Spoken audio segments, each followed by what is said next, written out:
আপনার কি মুখে কালো দাগ ছোপ চট জলদি সারাতে চান? আর আপনি বাড়িতে আলু কাটার পর কি আলুর খোসা ফেলে দিচ্ছেন? কত বড় ভুল করছেন জানেন? এই আলুর খোসাই হয়ে যেতে পারে আপনার ফেসিয়াল কিট। কিভাবে? পুরো ভিডিওটি দেখুন।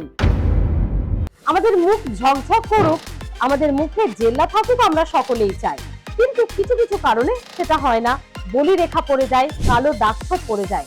আজ যে টিপসটি দেবো আপনাদের দারুণ কাজ করবে। আলু কাটার সময় আলুর খোসা ফেলবেন না। আলুর খোসাটা প্রথমে ভালো করে বেটে নিন।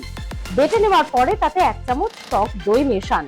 যদি খুব ভালো রেজাল্ট চান, হলুদ স্যুট করে, তাহলে 1 চামচ আপনারা হলুদ বাটাও দিতে পারেন, বা হলুদ ছাড়াও টক দই আর আলুর খোসা ভালো করে মিশিয়ে মুখে লাগিয়ে রাখুন এবং 0.5 ঘন্টা মতো রাখুন। শুকিয়ে গেলে প্লেন জলে ধুয়ে ফেলুন।